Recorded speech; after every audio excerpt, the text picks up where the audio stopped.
I'll need my glasses if I don't have mine in front of me.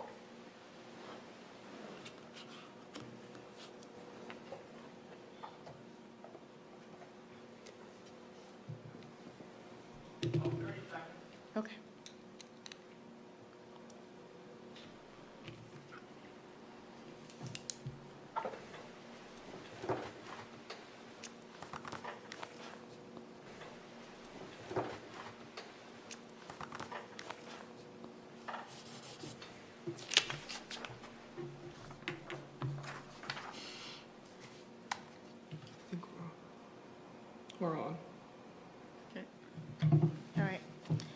right, good evening. We're going to start up today's Board of Health meeting. Board of Health meeting with a presentation from University of Connecticut. Do we have them online? Yes, we're here. Okay. Matt, should I just start and share my screen, or were you guys going to do introductions? Yeah, let me just take mine off and then they'll let you share. Here we go. Okay, great. Thank you. I'll do that now. Hello, Katie. We're glad you're here. Okay, can everybody see my screen okay? Yes. Wonderful. Okay. So are we all set to start, or Yep, I don't know we're if you all set. had some business. Some Okay, feedback. sounds good. So hi everyone, thanks for joining us today. My name's Katie Malgiolio and I'm with UConn Technical Assistance for Brownfields. So my background is in social work and I'm the Community Engagement Coordinator and Community Liaison for this program. Wayne, do you want to introduce yourself real quick? Sure. My name is Wayne Bugden. I'm a project manager with UConn Tab. I have a background in environmental consulting, geologist by trade, was in the consulting field for about 30 years before joining UConn Tab last year. Awesome, thank you. So the two of us are going to be discussing brownfields today, specifically relating to your town of Foxborough, Massachusetts. So this is our agenda for this evening. We're going to start with a very brief overview of who we are at UConn Tab and why we're here. Then we'll get into a general Brownfields 101 that goes into what brownfields are and how they impact our communities. We'll also talk about community engagement in that piece and kind of the role of community members in brownfields redevelopment. Wayne will get more into a specific description of the Summit casting site in Foxborough.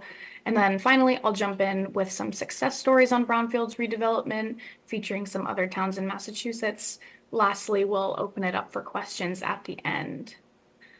So before we really begin, we wanted to talk a little bit about UConn Tab, just so you know who we are before we get into the actual presentation. UConn Tab is a technical assistance center that's funded by the Environmental Protection Agency. So TAB stands for Technical Assistance to Brownfields, and our job is to provide services to communities that have brownfields. Although we are housed in the University of Connecticut, we serve all 6 New England states through direct technical assistance, community education, community engagement, and our municipal assistance program. So Foxborough's Director of Public Health, Matt Brennan, applied to be a part of our spring municipal assistance program, and that's why we're here today. There's a site in Foxborough that was left to the town, Summit Casting, and we need the community's approval in order for Foxborough to take ownership of the site and start the process of cleaning it up. So UConn Tab has been asked to present on what brownfields are, how they impact people in our communities, what the situation is with that site in Foxborough, and go over some success stories from right here in Massachusetts that really depict the benefits and positive outcomes of brownfields redevelopment. So first and foremost, what is a brownfield? The EPA defines brownfields as a real property, the expansion, redevelopment, or reuse of which may be complicated by the presence or potential presence of a hazardous substance, pollutant, or contaminant. But that's kind of a lot. So in plain language, we define brownfields as sites that are completely or partially abandoned and that are likely polluted from past human activities.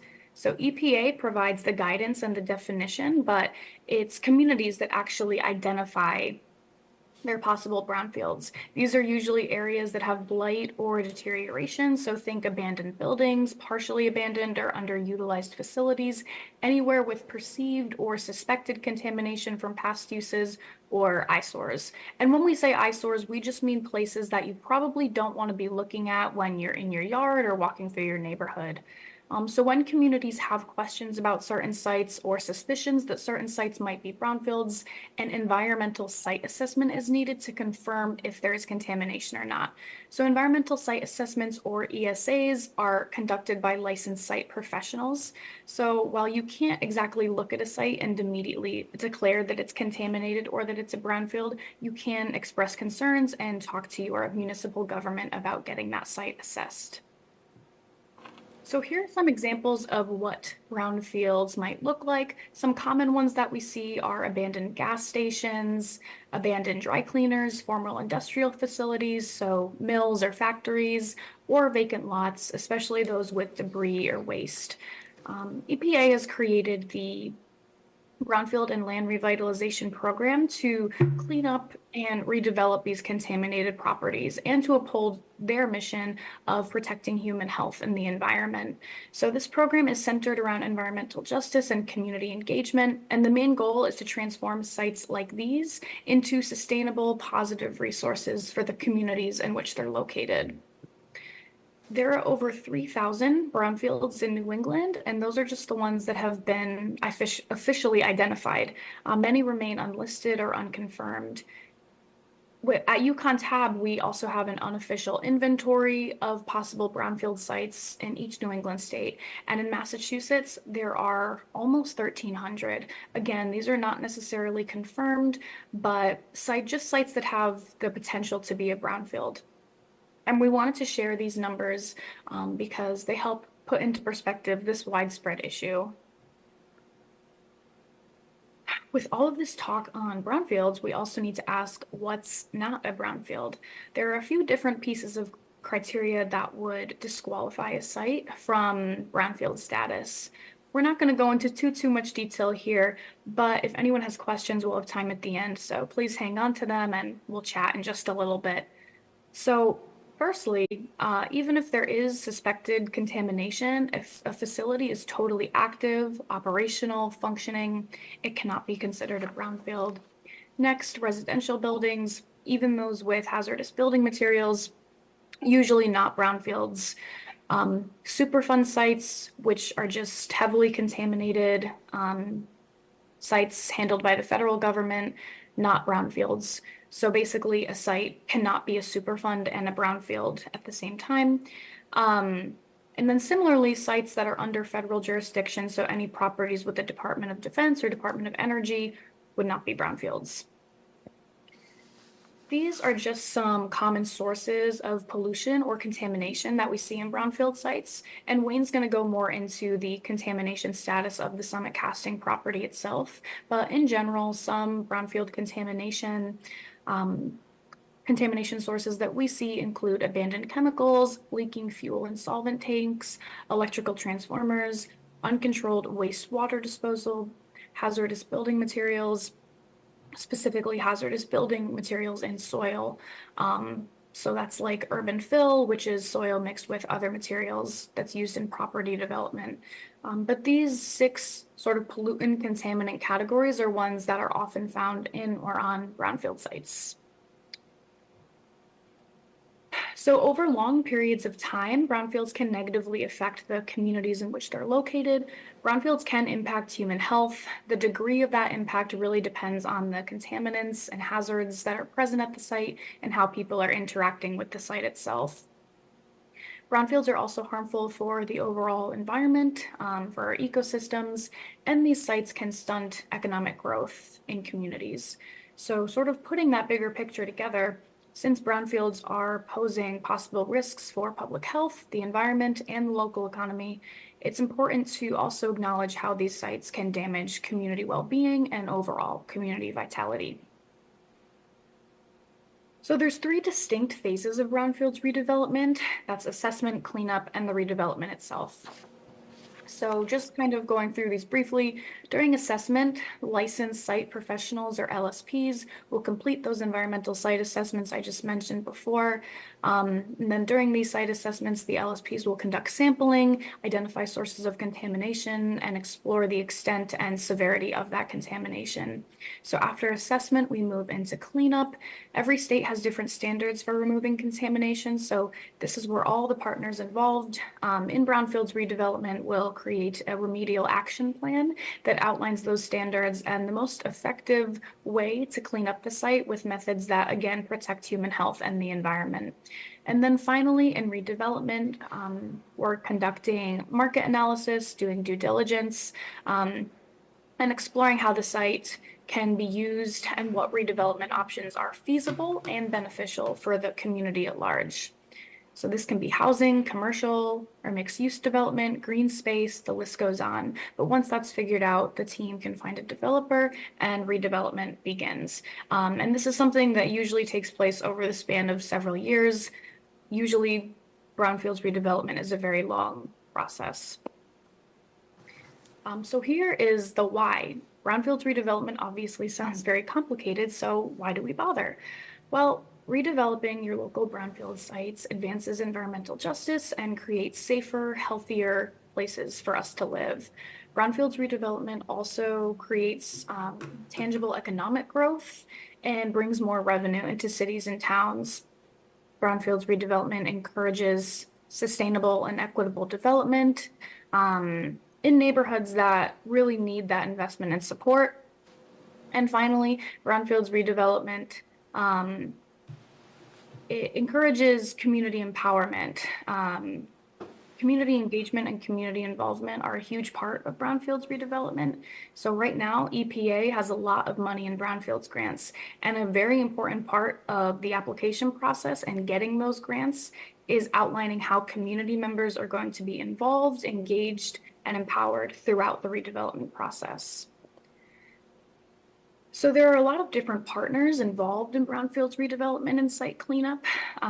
These include, but are absolutely not limited to, government, planners, scientists and engineers, policymakers, real estate developers, lawyers, and at the center of it all, members of the community. So each of these partners, including community members, play a really important role that is unique and vital to the success of any brownfields redevelopment project. And one of the most critical parts of brownfields redevelopment is community engagement. So what does that really mean? What does community engagement mean in this context, and where do all of you sort of come into this equation? In the context of brownfields redevelopment, community engagement refers to people, governments, and organizations working together, working collaboratively to ultimately create positive outcomes that best serve the community.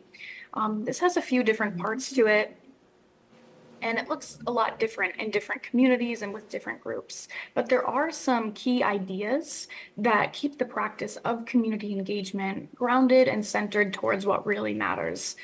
So firstly, community engagement is all about creating a shared community vision and upholding that community vision or community goals. So you can do this just by listening to people, hearing from people, by promoting inclusion and accessibility to make sure that diverse voices are welcomed into this process and really listened to. And that brings us to the next point of not only listening to feedback, but incorporating that feedback, those concerns, those ideas into any decisions or plans being made.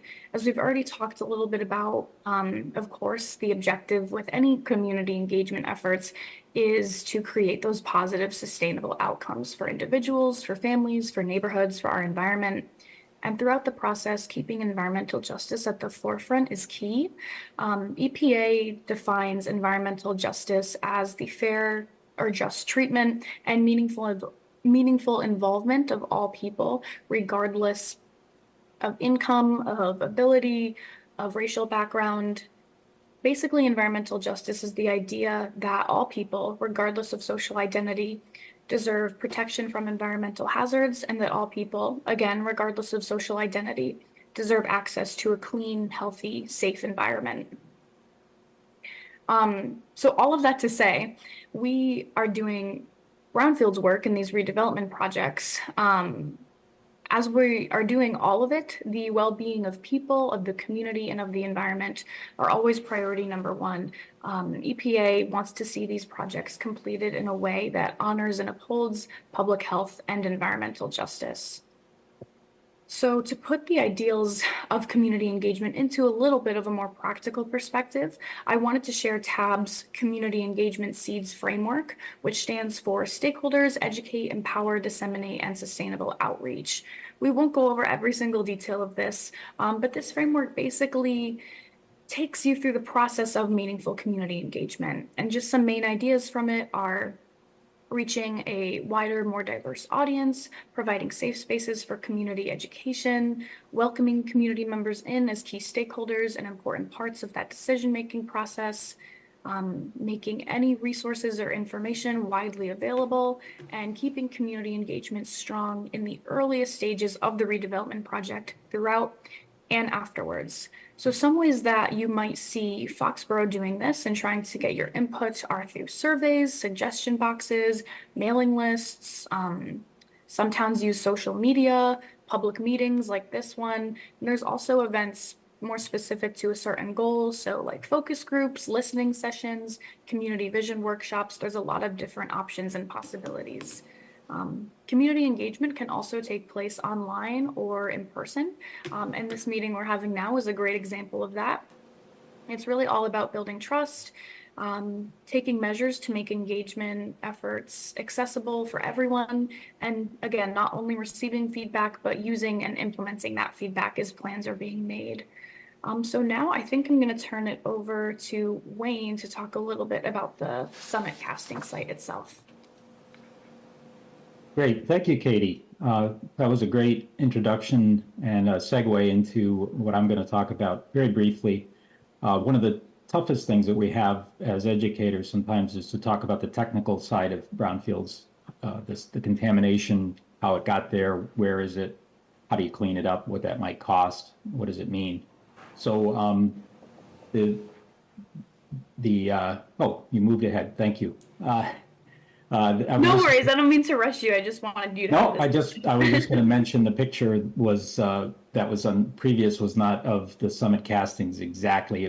There was a little tiny bit of it visible off to the right, but in case anybody was wondering, just like the photo, but that was the bleachery, the larger property, which includes a lot of buildings on different parcels.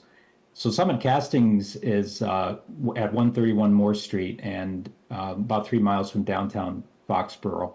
There are multiple parcels that are shown in this aerial image. Parcel number 8 is the Summit Castings property. I don't know if, Katie, can you actually do a pointer? Is it possible for anybody to see? Yeah, I can see your. Oh, you can see my mouse?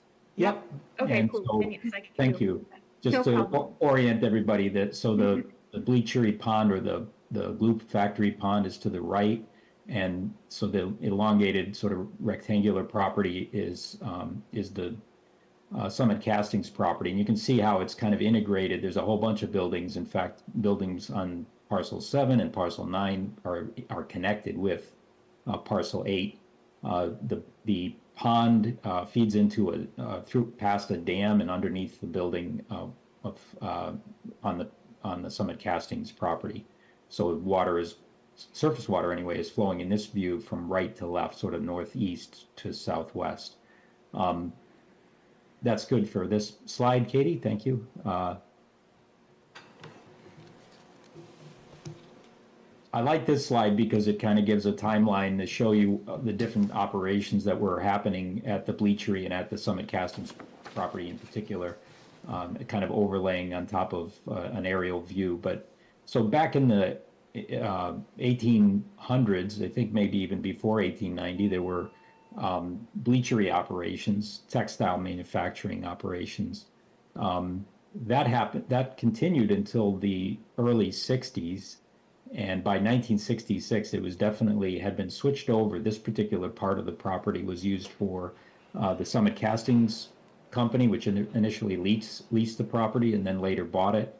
and operated for at least 20 years. I think that's more accurate. It's more like closer to 30, 32 years when they were operating there. So they were making molds and pouring molten metal and making and casting metal, manufacturing cast metal objects. After 1992, the building basically was shut down. There were no official uses from 1992 to the present day. I think you can go to the next one, Katie.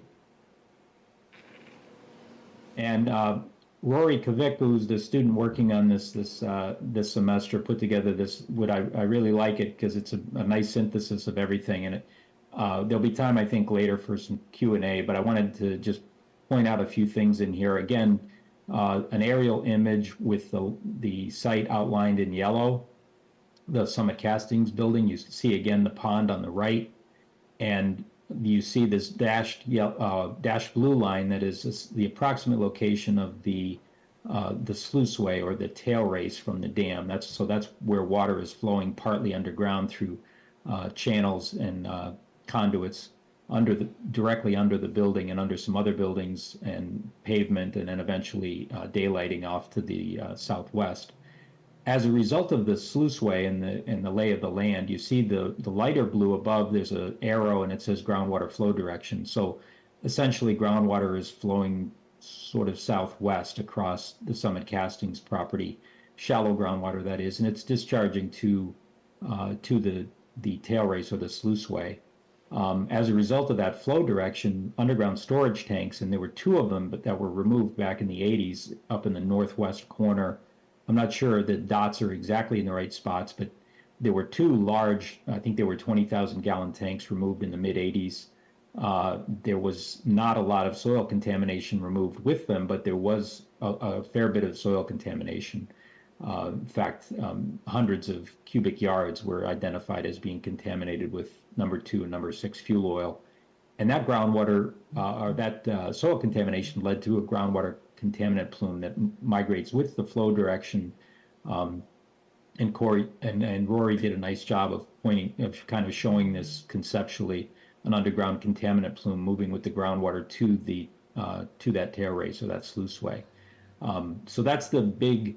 There is also a leaking hydraulic fluid area which added to the petroleum contamination, and there was also some casting sands, which are not particularly hazardous, but they often contain some organics and things like that, waste sands that we used in that process, and that's scattered around the site. But the real big issues on the Summit Castings property and the adjacent properties are these large plumes of groundwater contamination. And when it was first discovered, they actually had oil floating on the surface of the water table. So again, this is a big area. Back in the early 2000s, it was estimated to cost in the neighborhood of $250,000 to clean it up. Costs are much, much higher than that now. So that's sort of the synthesis of everything. And we can talk about it if you want. There's also, I guess, the question of flooding, water moving overland and potentially migrating, moving soils in that regard. So if the building deteriorates any further and there's erosion, then there's other ways contaminants can move. And the groundwater is very shallow here. It's just 1 foot to 5 feet deep. So I think that's enough of a summary of what the issues are. I'll let Katie finish it off. Thank you. Yeah, no problem. So we just wanted to outline some next steps and kind of help us visualize what could come after all of this. So, we need the town of Foxborough to evaluate the site.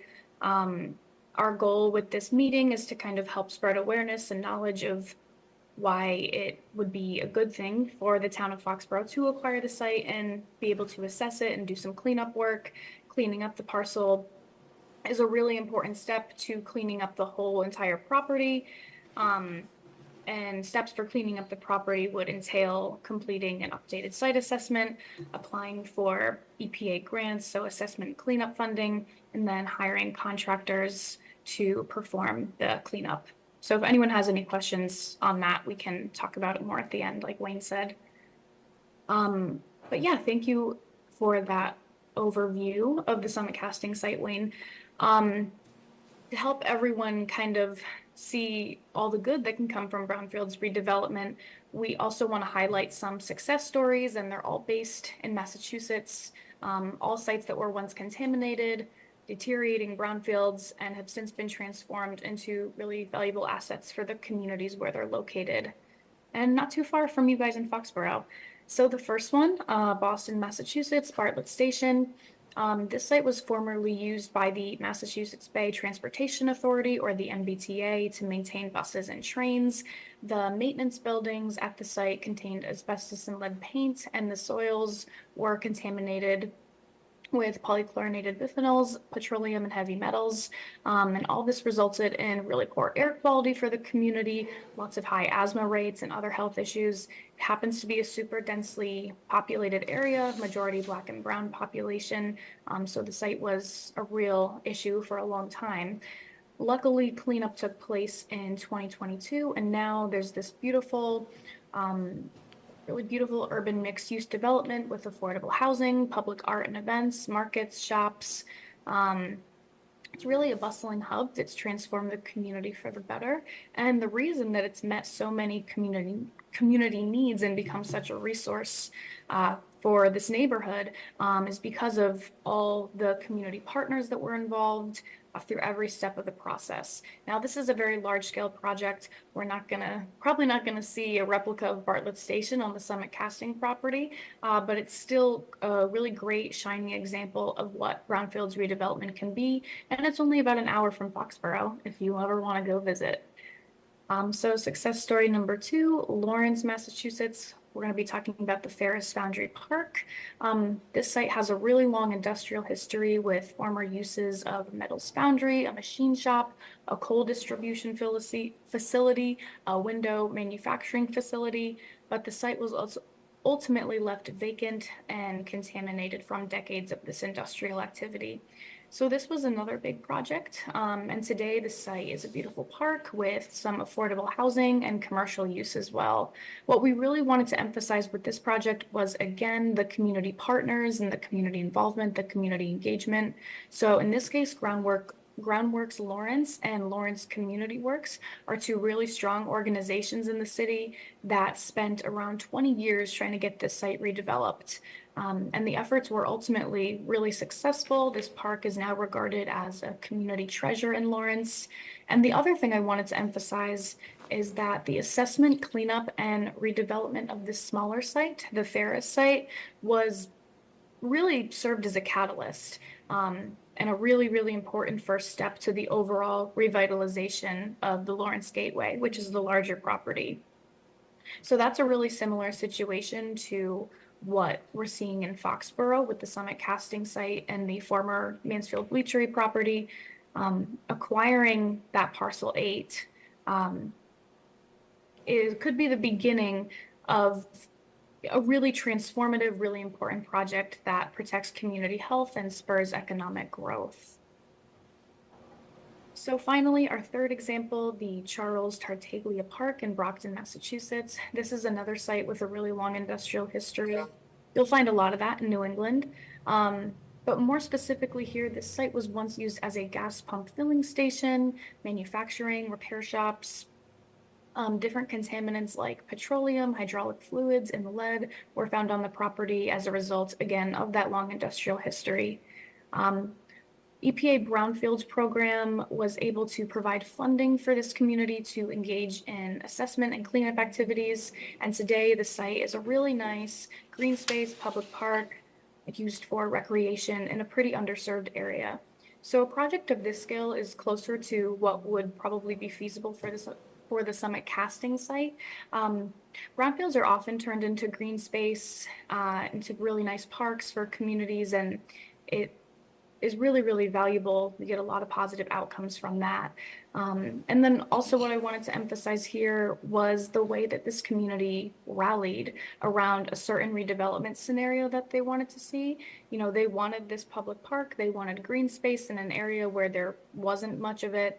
And they also wanted to alleviate flooding that they'd been experiencing. So they kind of analyzed their own community needs, took those into account. They created a community vision and they made it happen. And that's the kind of community involvement and community engagement that we always strive for.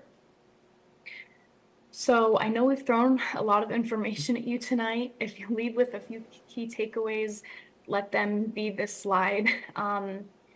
There are so many amazing benefits to brownfields redevelopment. Specifically, cleaning up the Summit Castings property will bring positive impacts to the overall health and vitality of Foxborough. Acquiring this site and cleaning it up is an incremental first step to remediating the Mansfield Bleachery property as a whole, the former Mansfield Bleachery property. And to close out, we want to highlight the importance of community engagement. Foxborough residents have a really crucial role in this decision-making process. Your town officials are asking for your input and your involvement really early on, which is great. We don't always see that with the communities we work with at TAB. And the priority is to always make sure that community needs are being met and that this property will be reused specifically to benefit the people who live here in Foxborough. So that's it on my end. I'm not sure if Wayne or Matt have anything else to add, but if not, we'll open it up for some questions and discussion. Thank you, Katie and Wayne. Thank you very much. Yeah. I have a couple questions, but we can start with anyone else who has questions. I have questions. It doesn't matter who goes first. Okay. My first question is about the property and its location in comparison to some of the other sites. I know you showed the map of how we're looking at parcel 8 of the 9 parcels. And the examples were great to look at, but I'm wondering if you guys have any history with properties where we're working on one specific property and the contamination is across all sites. And even though we can't access all sites, kind of, I guess, to help us get a visual of what that looks like if we just work on Summit Castings, which is property 8, even though we know that there's abutting contamination. Sure, I think I can answer that, if that's okay, Katie. So you hit on probably one of the toughest things when there's a property like this one, a complex property with lots of different buildings and a complex history. And that is, how do you carve out one area and deal with it when there's other things? And the truth of the matter is, it's just very difficult, and it becomes oftentimes, in this case, as you'll see, if you look at the remedial plan that was created 20 plus years ago for the site, it talks about cleaning up petroleum contamination on the Summit Castings property, parcel 8, but it also says, you need to clean it up on parcel 7, and so it was kind of lumped together. So although the tanks may have been on parcel 8, the contamination is on both of them, and it's difficult to just say, well, I'm going to clean up to the property boundary and not go any further. So you do need to look at sites more holistically when you're trying to come up with a cleanup plan. That said, if you owned a piece of property and you wanted to tackle that particular property alone, you could do it. And in this case, because property parcel 7 is down gradient and most of the contaminants are migrating from parcel 8 toward parcel 7, you could clean up parcel 8, and parcel 7 may need to be dealt with at a later date. But it's not a scenario where contaminants are migrating onto parcel 8 in large concentrations. Most of the contamination is coming from parcel 8. But it is a complicated process to try to address, carve out one small area when there's all this other stuff going on. Yeah. I don't know if that fully answered your question. Please follow up if there's more. If I missed something. Thank you. Or Katie, if there's something I missed, please chime in.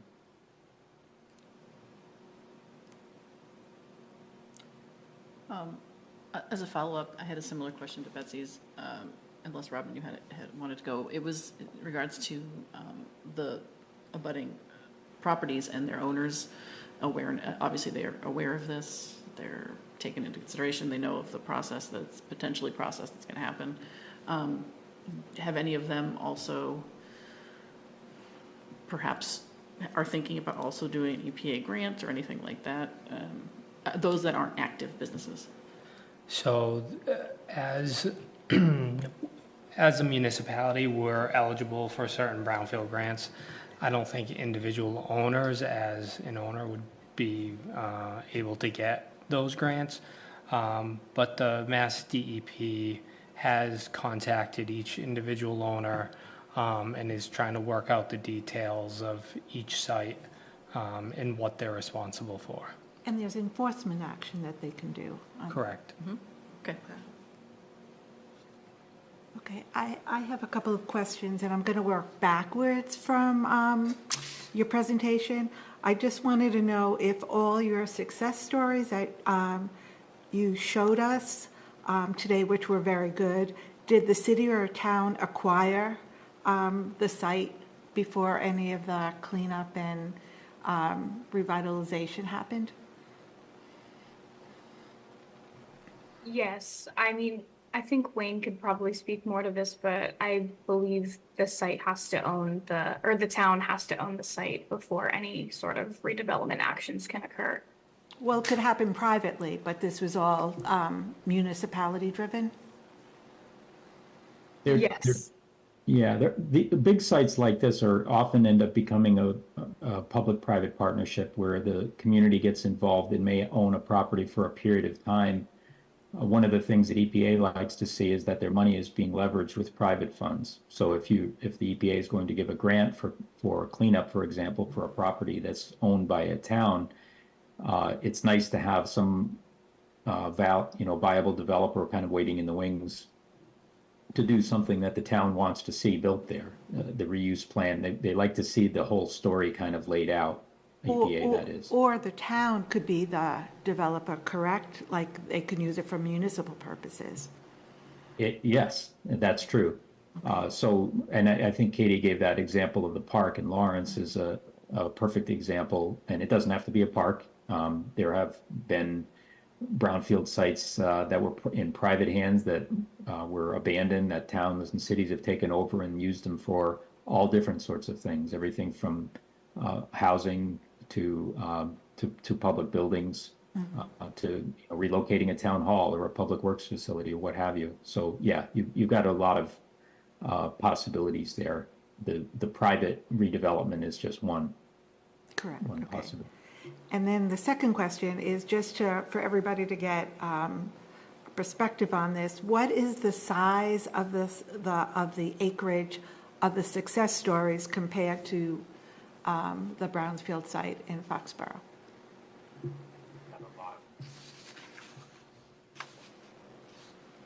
I don't know the exact, I didn't put the acreage here, so I can definitely look at that and get back to you, but I mean, Wayne, would you have an estimate or Well, these are quite different sites, these three that I listed. So obviously Bartlett Station in Boston is a lot bigger than the Charles Tartaglia Park in Brockton.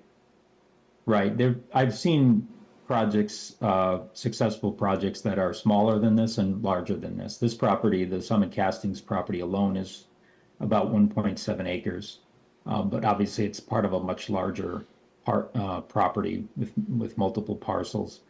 But I've seen little, small brownfield sites, less than an acre that are turned into little pocket parks or, have, other sorts of municipal amenities on them.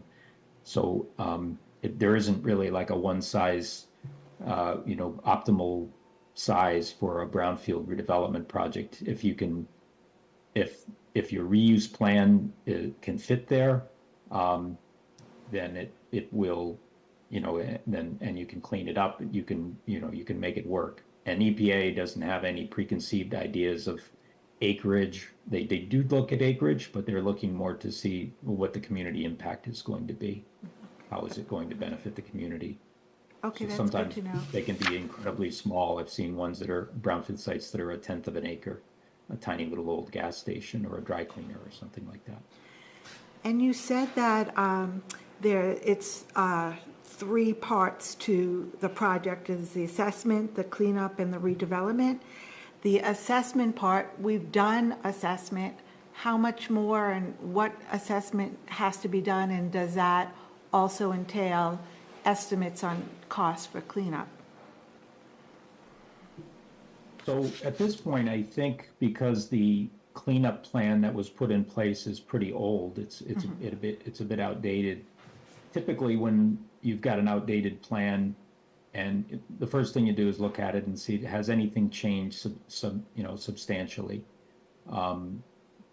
So it doesn't apply here to the soil, but for example, if you had a plan that was old and it said we're going to clean up hazardous building materials in a building, and then 20 years goes by and the building is starting to collapse, well, maybe the cleanup of the abatement of those materials might be a very different approach than it would have been initially. Things can change underground as well. Contaminants can migrate. They can dissipate. So it's good to get a sort of an update on that. And to your point about the costs definitely change.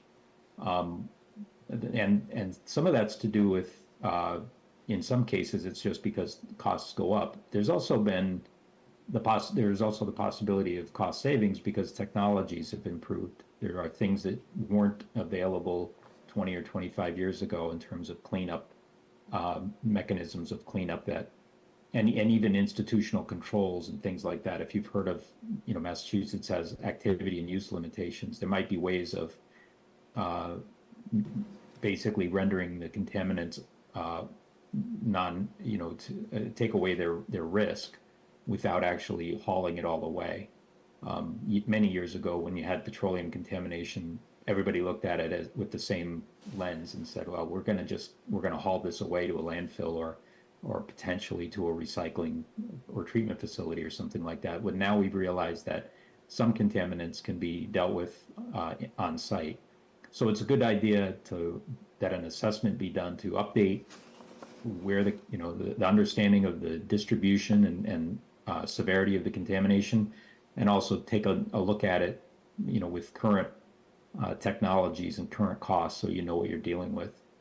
One thing that I'd like to point out, and I mentioned that there was an estimate for costs for cleanup that was done 22 years ago or so, and it was based on I forget the exact number. It was I think over 2,000 cubic yards of soil to be hauled away. That's a tremendous amount of soil. That's an expensive undertaking. At the time, they were looking at an estimate of about $250,000. It would certainly be much higher than that now if you were to haul away contaminated soil for disposal. And that's why I mentioned that it's important to look at it, all of your options, because you do want to find the most cost-effective, efficient way of cleaning up the contamination. And this brownfield cleanup process shows that it's a linear process, but actually it's all could be done all together, correct? If we know what our redevelopment is, we could better assess how best to clean it up, get developers at the same time. So we can do a little bit of all of that. Is that correct? Yeah, you actually point out a very interesting thing, and when we do more detailed seminars on brownfields, one of the things we try to impart to people is the importance of working with the developer on the cleanup itself. And the reason for that is that it may be that there are several reasons. It may be more efficient to do soil cleanup at a time when you're doing construction for some redevelopment plan, and put them and work them together. The other thing is there may be, as I mentioned earlier, there may be methods of mitigating the contamination that don't involve hauling the material away and disposing of it in a landfill somewhere or treating it. But that needs to be, that plan for that cleanup needs to be meshed with whatever that redevelopment option is.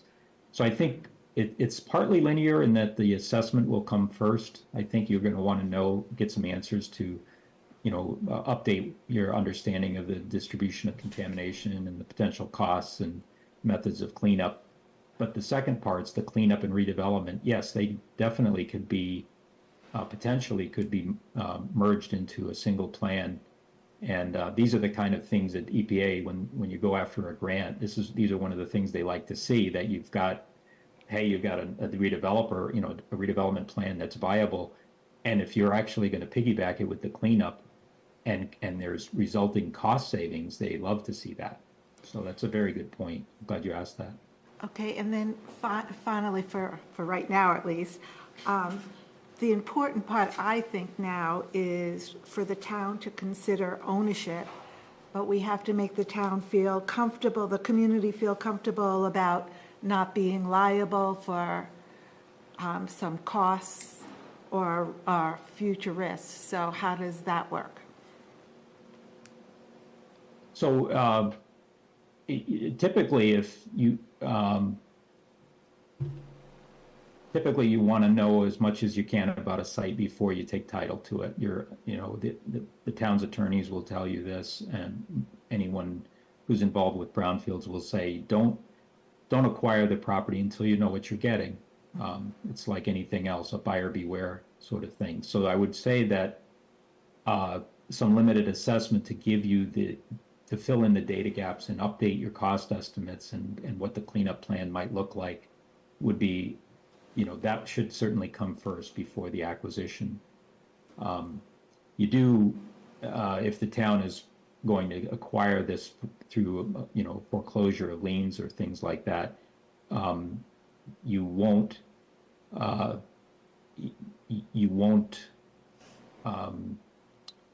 Be liable? make yourself ineligible for brownfield cleanup grants. You may see, and you may hear that told that you must do your due diligence, or you may, before you buy a piece of property, what's called all appropriate inquiry, if you're familiar with phase 1 environmental site assessments, for example.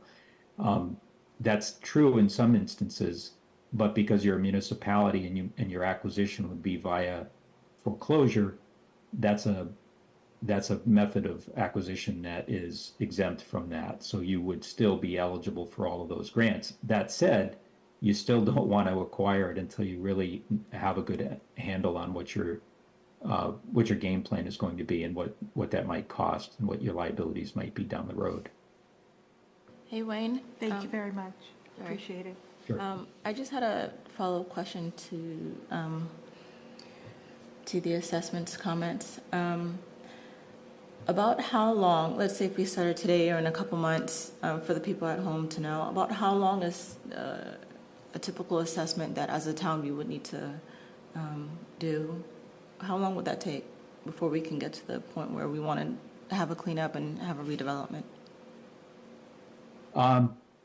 I guess the answer sort of depends, and I may ask Matt to weigh in on this.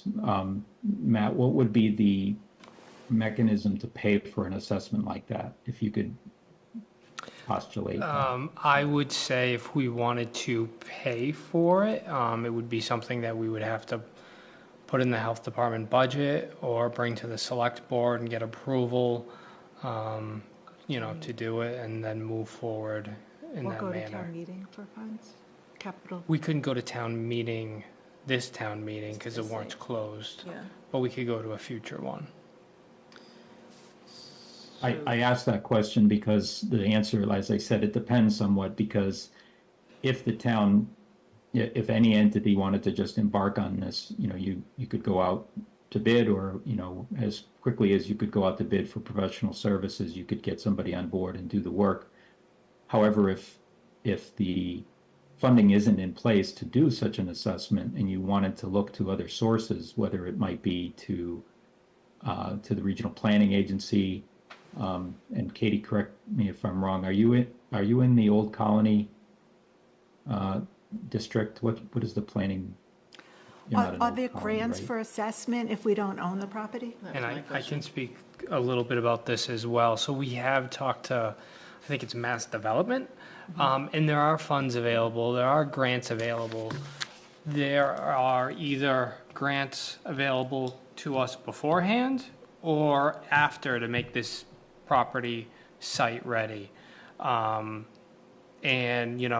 Mass Development, their thought was, to work with the EPA brownfield assessment, work with the Yukon tab team, see what we can get for brownfield grant funds through the government. And then once we're done with the federal funds exhausted, move to mass development to create the site, to make it more profitable for future uses, to make it more site ready for a developer to take it. So that was their game plan. That's what we discussed. But, I guess it's still working. Yeah, and Wayne, how, in general, in your past experience, how long of a wait do the EPA grants, how long of a wait is for an EPA grant to be granted by the EPA for a brownfield? I said that so backwards, for a brownfield. No, so if EPA gives out grants annually, so there's a grant period in the fall of each year, usually gets announced in September. The grant applications are due by usually early November.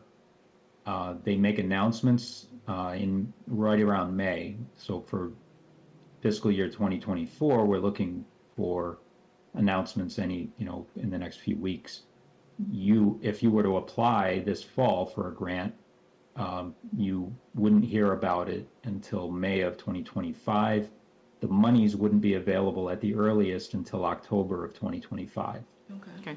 It takes that long to get the grant. So it is it's a year and a half from now before you could even have the funding to go out and, acquire if you were to get the grant to then retain a consultant. And I wanted to mention that because, and Matt, I think, hit on this, if there are other potential sources of funding that you could do things quicker with, and whether it's mass development or some other entity, if there was some small amount, relatively small amount of money available for assessment, you might be able to answer a lot of your questions that are more pertinent right now as you contemplate acquisition of the property. I did want to mention one other thing, and that is because it is such a complicated site. I mean, going back to the fact that there's all these parcels and everything, and I don't know what all of the status of all of them all are. I know that there's contamination on different ones and they're in different hands. But if the town wanted to go after an assessment grant, you could certainly go assess other properties that are part of the whole complex. And for that matter, you could probably get an assessment grant that a portion of which could be used for assessing sediment behind the dam. And I bring that up because I understand from our conversations with Matt that the town might, that there is a plan potentially to do to remove the dam. Mm-hmm. And if that were the case, then, catch me if I'm speaking out of turn, Matt, but you might want to do some testing of the sediment, or it may be necessary to make sure that the sediment wouldn't pose a problem for disposal after you take the dam down. Is that? No, absolutely, and we'll talk about that next. Thank you, Wayne. Okay, I thought that you had that on your agenda, so I just thought I would put that in there as a plug for kind of thinking about it. Even though we're talking about Summit Castings in Parcel 8 right now, it is, as right from the very beginning when we were talking about how complicated it is to try to get, to look at one piece of a property that's as complex and interconnected as this one. If you have other potential uses for assessment funds, you could get just go for a bigger grant. This is a good time for going for grants. EPA's got a lot of money because of the bipartisan infrastructure law. Unprecedented amounts of money are being pushed out for assessment and for cleanup. So if there was ever a good time to be going after these or contemplating attacking your brownfield problems, this is it. Okay. Great. Yep. Great. Thank you. Sir, do you have any questions regarding the brownfields? Yeah, I think it's more geared towards you folks, though, not specifically to Wayne and Katie. Okay. Although I think it was a great presentation that they put on, for sure. Okay. Name and address, please. Carl Vandenboom, 109 Moore Street. Thank you. First of all, thank you so much for your time and service, and also for your efforts on this cleanup. was going to be a monumental effort.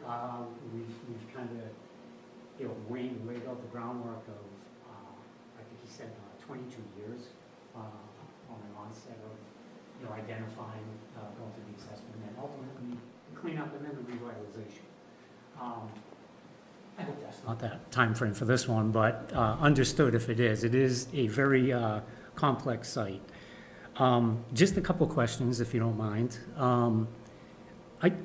Back when my wife and I were meeting with the ZBA, I thought it was said that this site was actually donated to the town. Is that in fact the case? It wasn't donated, it was given to the town in the individual's will. So we own The it. Summit Castings. No, the town never took it, so we didn't go to probate court, we didn't legally take possession of the property. So it was given in the will, and that is it. Okay, that's some weird gray area then, huh? Okay. I guess I can't get an answer on that one. Wayne also mentioned that to be deemed a brownfield site, it has to be not an active parcel. So the other sites adjacent to Site 8, as I know today, they are pretty active back there. So I don't know how we would go about deeming any of those sites a brownfield at this point. Maybe I'm misunderstood or At this- correct? Yeah, at this point, we're only looking at parcel 8. Okay, But the other sites, DEP knows about the other sites, and there could be enforcement actions by the state that they have to clean up, okay. so that they could work, if we have a vision for the site, they could work with their. Okay. One of my other questions Can I just address that very quick? Would that be Oh, okay? sorry, Wayne? Yeah, so just to clarify, a site, brownfield doesn't necessarily have to be entirely abandoned. Right. It can be underutilized. So if it's underutilized because of issues related to its to contamination, then it could very well be a brownfield. We often think of them as abandoned sites or vacant sites, but they can be underutilized as well and still be brownfield.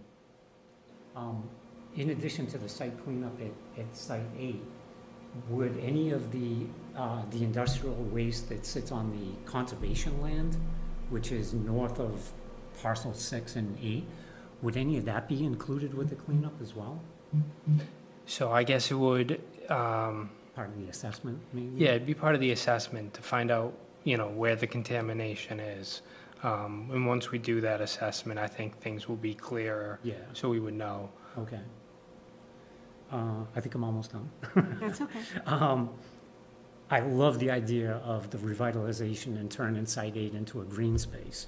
But you kind of mentioned it earlier, that's all well and fine, but if the adjacent sites next to it aren't cleaned up, is it kind of all for naught, I'd like to think not, but, if we do have people recreating there, do we want them even going past the boundary of what we know is out there? So it would be kind of a little, almost like a locked down green space in my mind. I don't know what your thoughts are on that, but We would really have to wait till the assessment Yeah. and get more involvement from the community, maybe from the town, and see what we want to do with it. At this point, we don't have any plans for the property. okay. Our priority has really just to, what do we need to do to get the grant and the funding to acquire the site, to do the cleanup, to protect the groundwater. And with time, with the, community involvement, we'll get to that step, but we're not there yet. I just want to jump right to the end point. But stay with us there, Yeah. because you definitely are part of helping us, the community, and especially because you live near there, decide, what we want to use it as. But we'll have to hear from, when we get there, we have to hear from many of, the stakeholders. I'll be on your list. Okay. And it's too small for You a could golf help course, us. so I can't recommend a golf You course. should help us. Oh, absolutely. Thank you so much. Thank you I very If you wouldn't appreciate it. mind just signing in for us? Oh, yes, Thank absolutely. you. Thanks. Wayne and Katie, thank you so much. Matt, do we have anything else? So if I can move on, and we can I have a quick presentation on the Glue Factory Pond Dam removal. Okay. Share my screen. Oops.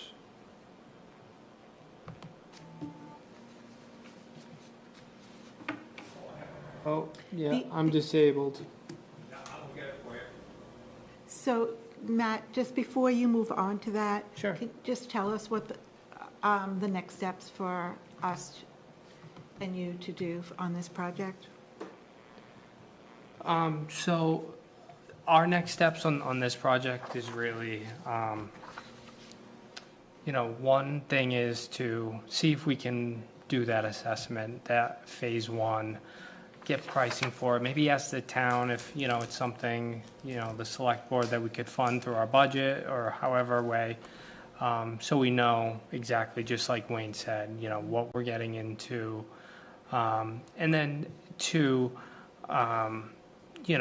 once we know what we're getting into and we want to get into it and we decide to move forward, would be to foreclose on the property. If we foreclose on it, then we're eligible, and for these grant funds, we've applied for them, it's in the system, we've said we'll get them, we just need to really take that ownership of it. So that would be the next key, is to foreclose on it. Okay. And if we want it by 2025 to start working on it, the grants, he said, come out in May, and then So we have to they're apply by We would have to October. apply by November. November. Yeah. So is that might be October, I hard think. this year, or maybe not? We've already applied, so the paperwork's already submitted. Okay. The only thing that isn't is Is us. we don't own. We Okay. don't own it. Yeah, oh, good, okay. So, and I don't know, once we have it, I don't know if that'll kick in, but I'll have that conversation with the EPA once we take ownership of it, but So the application's just on hold? it's submitted, It's correct? submitted. Okay.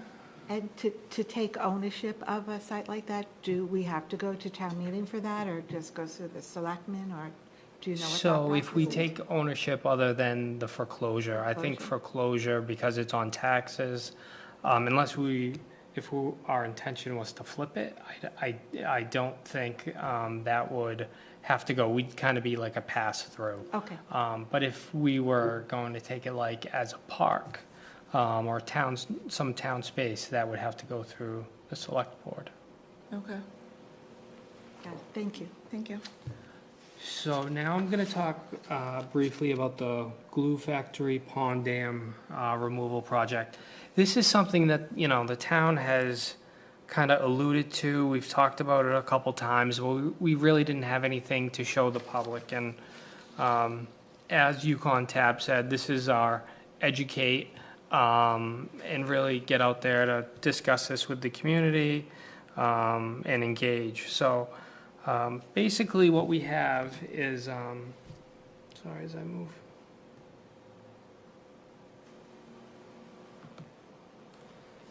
This is the existing conditions right now. So right now in front of, the Glue Factory Pond, there is a dam at 131 Morse at Summit Castings, which flows underneath that building there into the sluiceway. We are required to have it evaluated from time to time, and we have evaluated it, and it's been found to be unsafe. It's been found to have significant deterioration along the sidewalls of the dam. It has a deteriorating upstream face, as well as evidence of overtopping along the west side. The spillway is actually partially failed and deteriorating, and there's actually a presence of a sinkhole on top of the dam, which is right now covered by steel plates, and it's blocked off by the truck that is immobile that's right there along the public way. So that's basically the condition of the dam right now. And as you can see here, the dam holds back both this east portion and the west portion of the dam area. So it's quite a bit of water. if we removed that dam, I'll go to the next slide. These are the proposed conditions. So the Mass Division of Ecological Restoration gave the town a grant to do a preliminary design and removal analysis. So the current east-west culvert that goes underneath Morse Street in this photo here, in these plans, it would be abandoned. It would basically be left in place for wildlife and flood protection if the waters ever became great again. And the spillway or the dam at where it meets the spillway under the building is totally removed. So as you can see, the whole east side or from across Morse Street, the water is removed in that case, and it's much less water and still a stream that goes through that area. And as it doesn't really, from the plans, everything else really kind of stays the same under the building and on the site. Just from removing that one dam makes a huge difference. So the big thing is, what is this going to look like? Everyone has had that dam in place for a long time. This is kind of what we're thinking. This photo was taken by the DPW in 2022.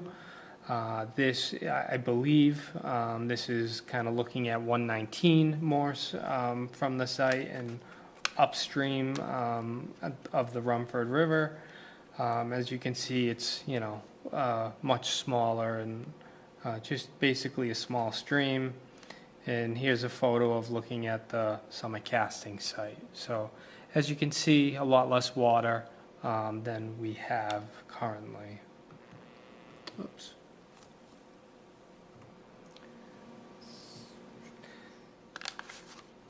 So how did we get here?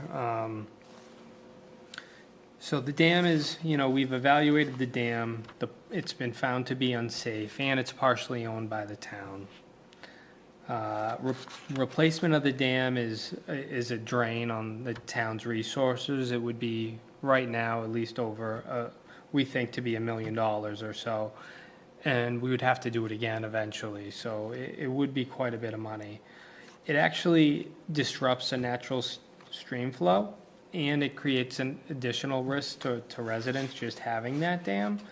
And Mass Department of Ecological Restoration and other DCR and other entities we have funds to have these things have dams removed just because they are so costly for municipalities. And with those funds, we use some of those funds and that grant money to produce those drawings that you saw here.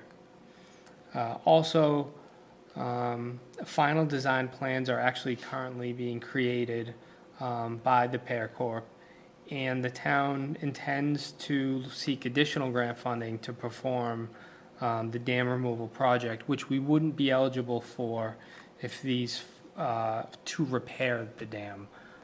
So these funds would only be available to us if we decided to remove it. I think this is just kind of to let the public know that this is kind of in the works. I would say the DPW is in the initial stages of this. And I think,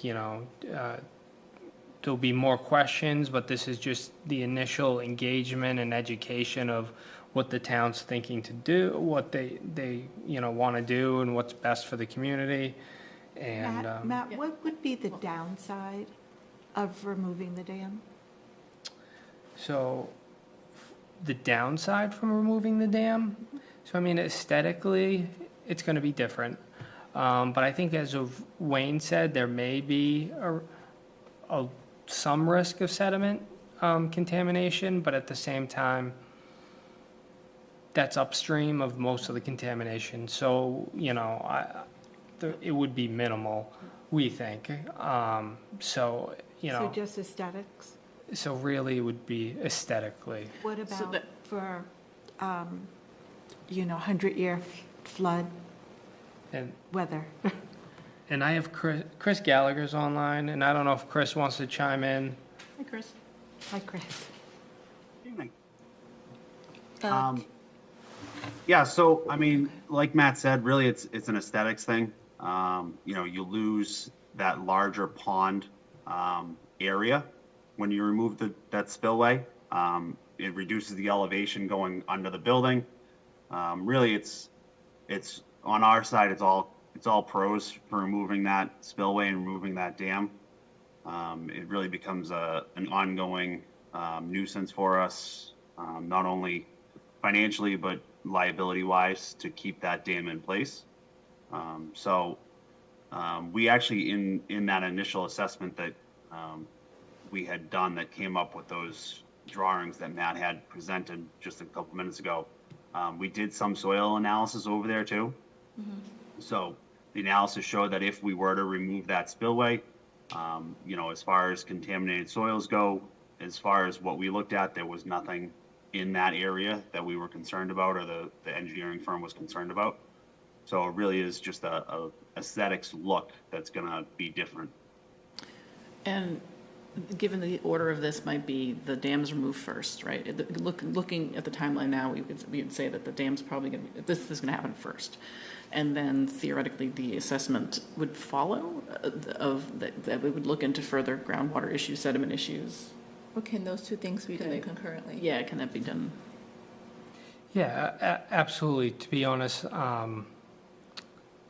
and if Wayne is still on, he can jump back in as well. But, that would essentially drop the groundwater and make contamination easier Yeah. to get a hold of rather than, So that's harder. another So it plus. may be potentially a good thing for us if we're trying to clean up the site. Great, thank you. Thank you. Thanks, Chris. Okay, Okay. so that's all I have on that. Any Oh. questions? Yeah, another quick question. So Can you Well, come to the mic, please? Yeah.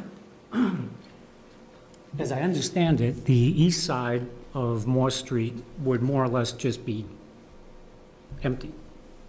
Are there any thoughts to, revitalize that little piece? Because if we're talking about being in a blighted area, boy, that's gonna just look like blight. And again, being the only resident affected by the dam removal, I just lost like water view from my property, from my house. And furthermore, so now on the west side, that's all become river, right? There's no more pond. That's all riverfront. We have a development going in over there Right. that we had some contentious meetings about the riverfront, and now it's all river. I'm sorry, I'm just, No, No, it's, That's a valid reason. man, Interesting. there's a lot of stuff going on at the end of Moore Street, and I'm the only affected resident. Damn. I've skated on that pond, I've fished on that pond now for 47 years. so, If you looked this past winter at the groups of people out there skating on both sides of the pond, it was insane. I haven't seen those kind of numbers in like probably a decade. At one point, we had like 60 people out there skating. I'm like, finally, it's back. And granted, that's like, weather dependent. We didn't have decent ice the last couple of years, but boy, I'm beat up down this end of town. So, and that's part of our engagement and education. That's why this is out there today, to start the discussion and to let people know. And, I'm sure there'll be more. And Chris, are we planning on bringing this out again? I'm sure these aren't the final plans, so. No, so Park Corp's working on the final design now. This then becomes a permitting issue at the state level, which, when we did West Street, the first thing we do with these dam projects is look to see if we can remove the dam from jurisdiction. So can we just make it a culvert again and make it a stream? And that's what the state is looking for us to do with these projects. They really want that stream restoration for the wildlife. So anytime you put a dam in place, it stops that wildlife from being able to move further upstream. So, that's one of the big things we look at first. If we're able to remove it from jurisdiction, that's what the state's going to have us do. There won't be any money, any funding to, replace or repair that dam, which, we just finished the one on West Street, and that was $1 million project. So it is, certainly it hits the residents that are abut the area. This is probably another 12 to 24 month process before we'd even get to the point of construction, if not longer. So there'll be a lot of outreach and public input and other future meetings before we actually get to that point. Okay. I'll be staying tuned. Stay tuned. Thanks, folks. I appreciate your time again. Thank you. No, thank you for the input. Thank you.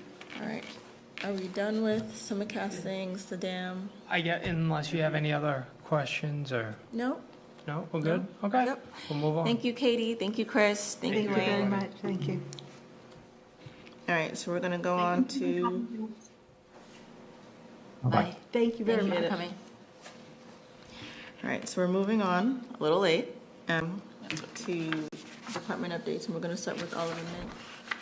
Sure. All right, so moving on, Olive and Mint. So Olive and Mint has been coming to us, and they would like to reopen, and think they figured out a way to reopen in a more profitable way. So they would like to come in front of the select board for their common vic and liquor license, but this time, rather than renting out one space, it will be 2 spaces. What they want to do is have a full-time restaurant, which would be run by another individual, would have their restaurant in the Olive and Mint space. And then Ambrosia would have the function facility, which would be Nervy, who has the right now is the owner of the site. They would just do the function facility. I told them if this is something that they really wanted to bring forward, that they wanted to do, at least for the health department side, we want it to be 2 self-sufficient kitchens. It has to be able to be separated. Right now, the site can't be separated. They need to do some work to make that happen. So, like hand wash sinks, mop sinks, things like that would have to be installed and get under permit. That being said, I just wanted to let you know, they haven't been open since their last meeting here in front of the health board. But I would like to, if they do get approval, keep the same sort of requirements that we put on them before, and then follow up with this board at the same amount of time. So I think, we gave them about 3 or 4 months. Yep. We would do the same thing, give them the about 3. If consultant? they do open up through the select board, not through here, then, would bring them back in front of this board after 3 or 4 months. So I just wanted to get your thoughts on that, and So I like your idea, 2 separate, definitely 2 separate, plus all of the conditions that we had. correct. Is this the restaurant side, is that gonna be someone that's new management, new staff? Not for the.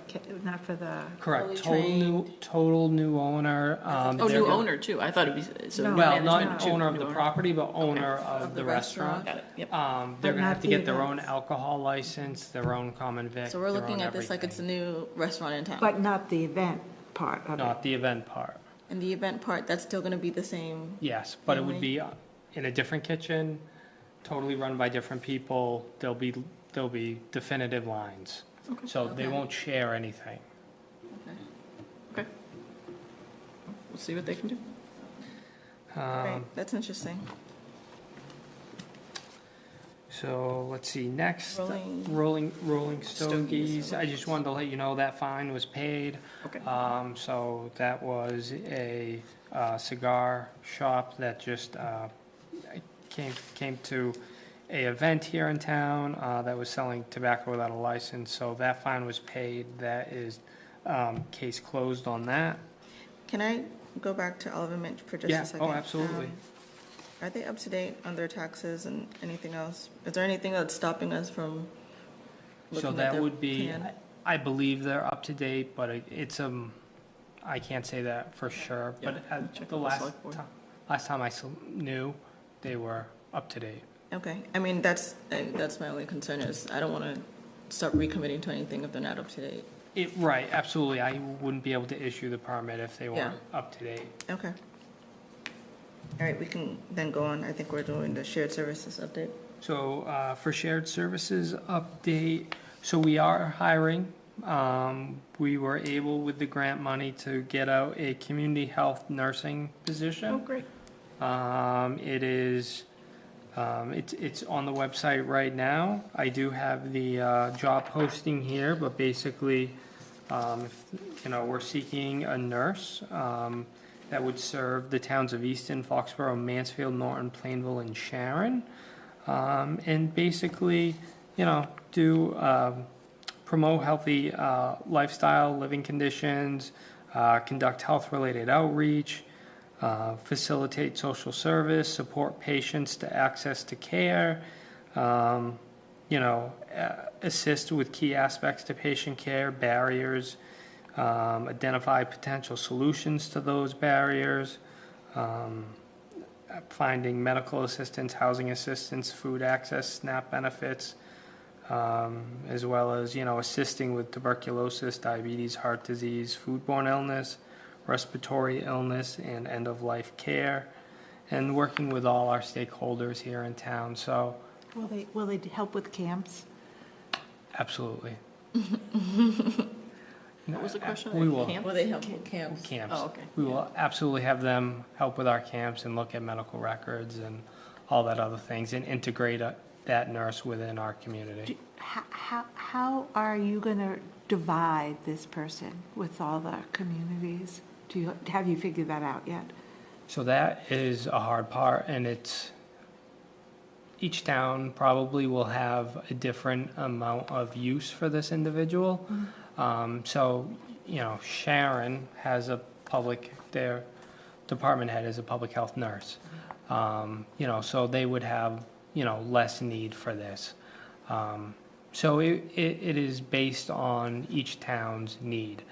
It's also based on the Public Health Excellence Grant and based off the performance standards.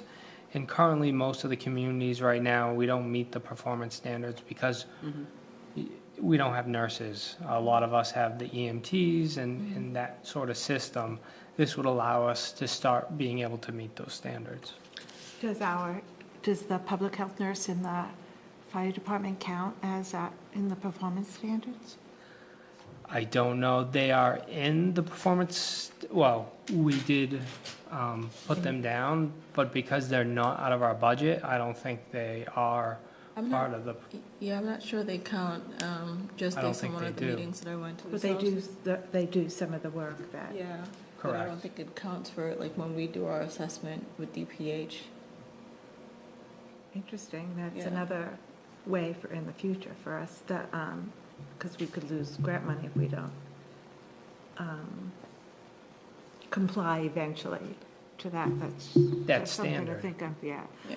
And who will supervise the public health nurse? So it would be a town of Foxborough employee. I would be the supervisor. But, I've already enlisted Tom Kedvin, our public health nurse, as well as Leandra and Sharon. Great. And hopefully with their help and input, we would, train the individual and start having them build relationships with the other towns.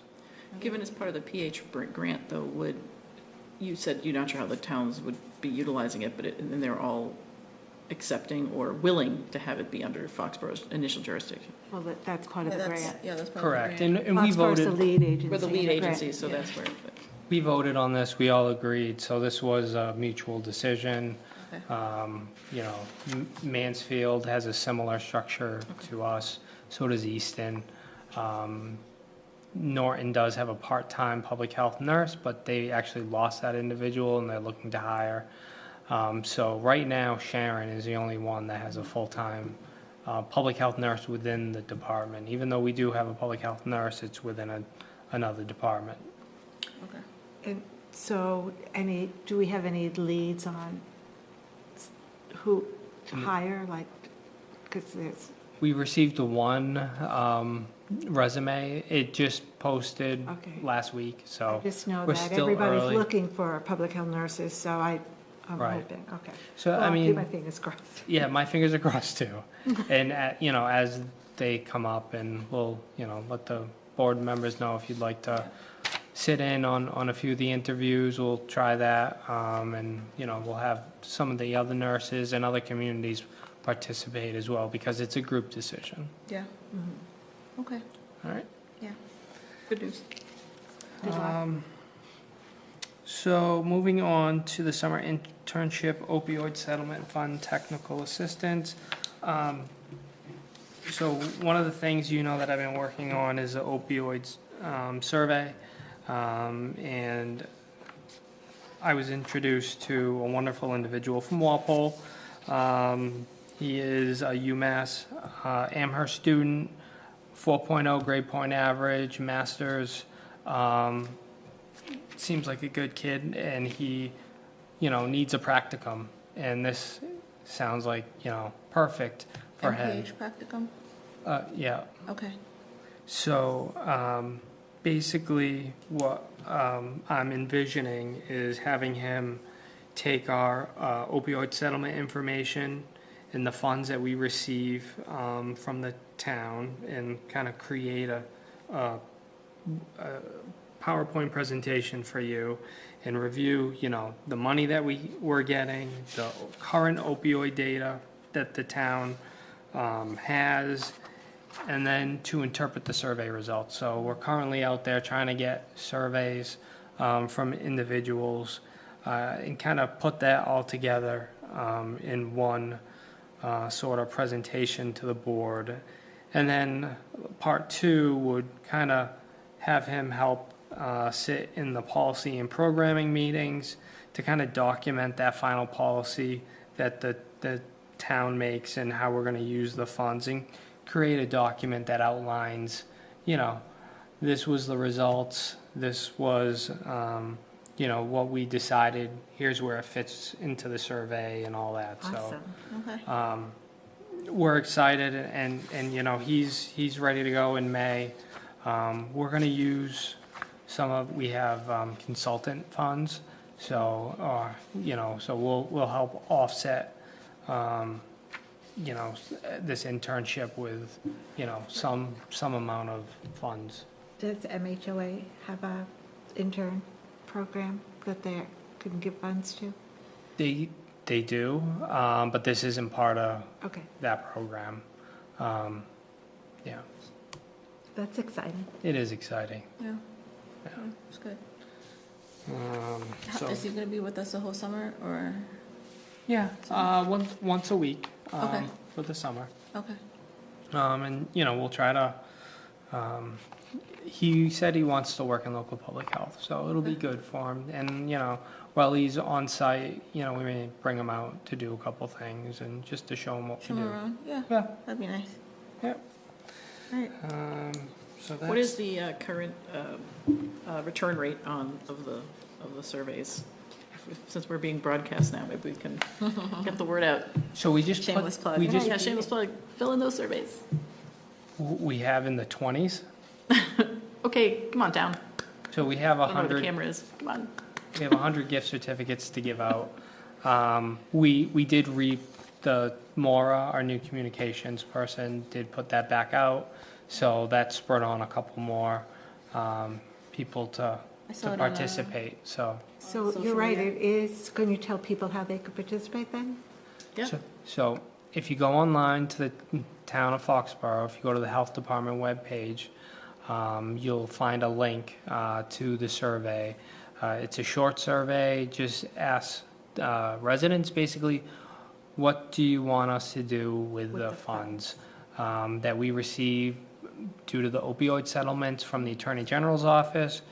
Currently, we have probably $130,000 or so. We may get up to $500,000 over 10 to 15 years. Yeah.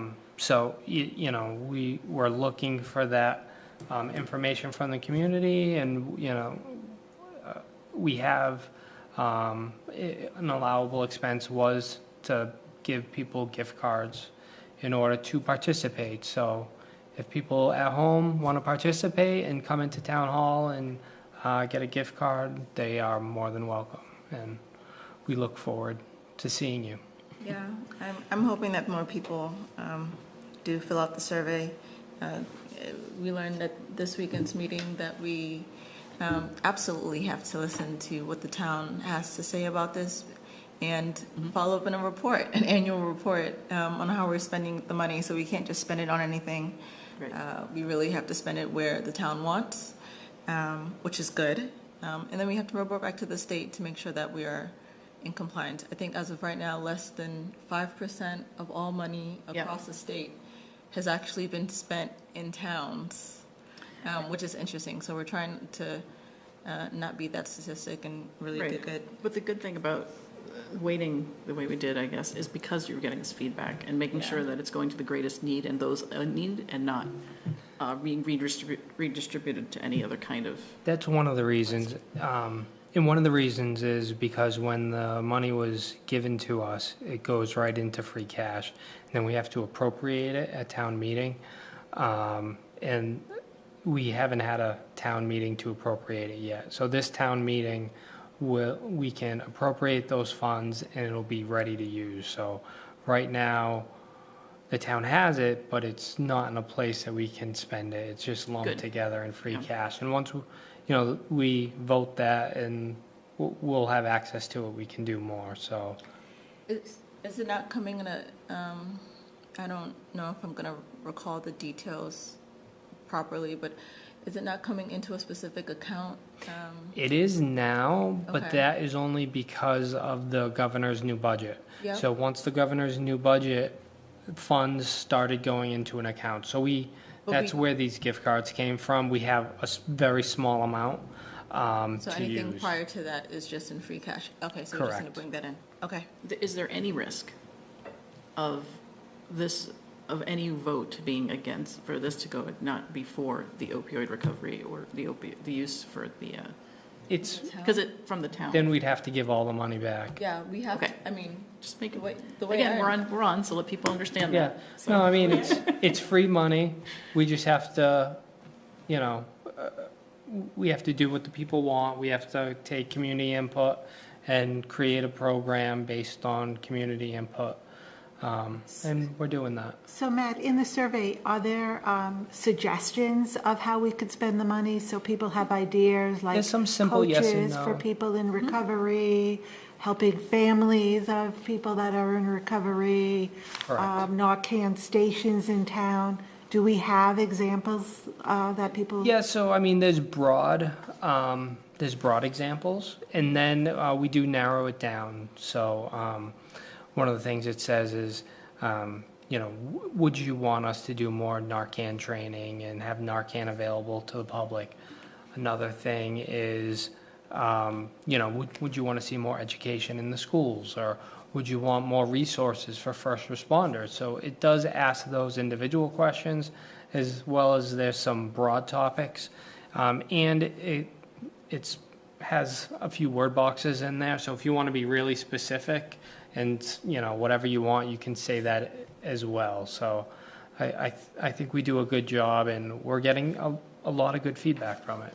Yeah, And preventative there's care, harm reduction, Say that again? preventative care, harm reduction, Yep. all of those are options. And there's a lot of people in town too that are, it's a topic that hits close to home, and it's very important to people, so. And helping with mental health services, would that help? We could use money for that in the grant. So Yep. there's all these ideas, and it's just great to have the community input for it. And some of that takes money and just services, for people if families need to reach out to people to help them with a family member that has a problem, that hopefully we can maybe get more resources in our area. And because we do have a problem, and we don't want to put it under the rug. We want it out there so we can help people. Yep. Yeah, and part of our grant, our shared services grant, we actually recently purchased something called MindWise, and it's basically something that you can do at home, and it refers you to mental health or substance use, any sort of services that you want. You can take it in the privacy of your own home, and it kind of helps you find resources that you may need. What was that again? So it's called MindWise. MindWise.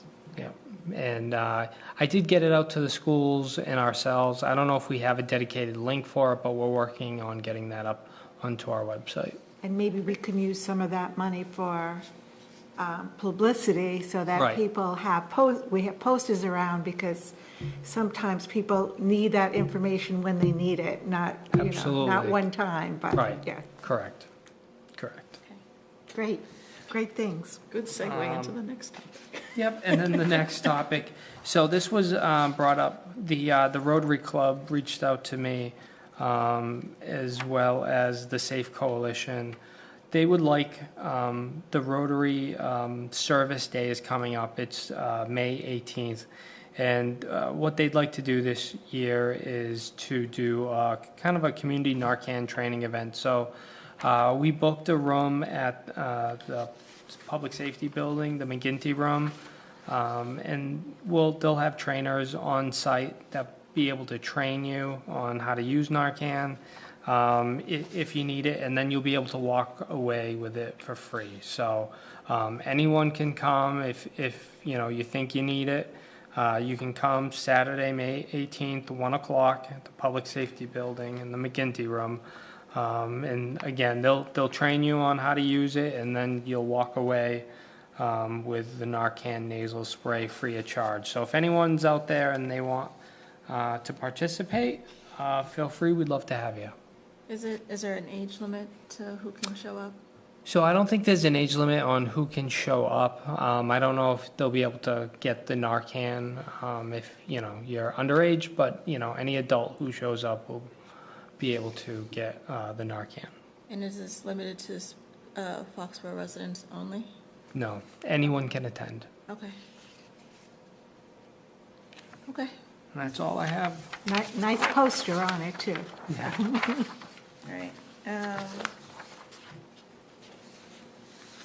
We can do minutes quickly. Yeah, I was reading them as we went here. Sure. I don't have any comments on 25th or the 8th. Did we get that? Did we get the new regs out? Do we have them posted? No. And we wanted to make some edits to them and have you re-sign them. We have them here Okay. for you tonight. Just Okay. there were a few dates that weren't right, so we wanted to make sure. Okay. My bad. No, No, I'm just kidding. Also, So- the, they were cleaner. cleaner and what was the other? Do we sign for today or do we, anyways? It's passed now, so. Okay. So, I mean, these are just copies that we have to give to the clerk's office. They're really just copies. Okay. Because the date is already passed. Right. The You adopted it on that adopted date. pace Yeah. was April 15th, so, okay. Okay. All right, that's fine. And we can do that after. Okay. All right, so I guess we can take the minutes before we close out. In review, I'd like to make a motion to accept the minutes, meeting minutes for the regular meeting on March 25th, 2024, as written. Okay. Any Uh, comments, questions, queries, concerns, updates? I'll second the motion.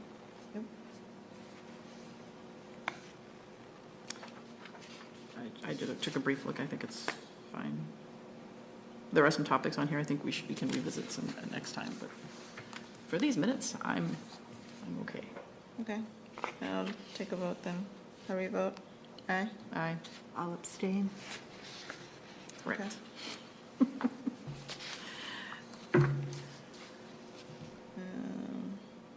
And then I'll make a motion to accept the minutes of April 8th, 2024 as presented. Second.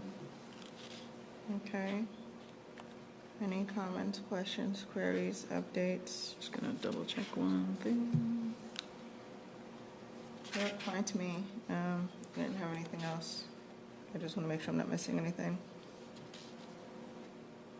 Okay.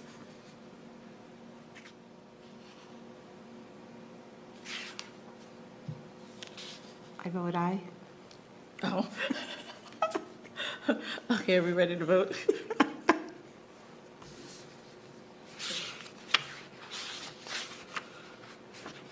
One moment, please. Sure.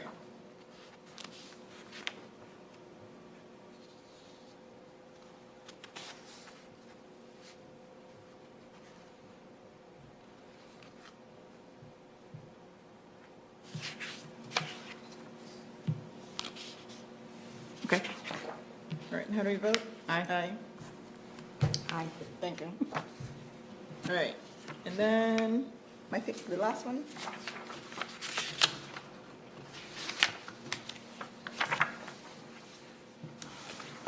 Anyone? I'll make a motion to adjourn.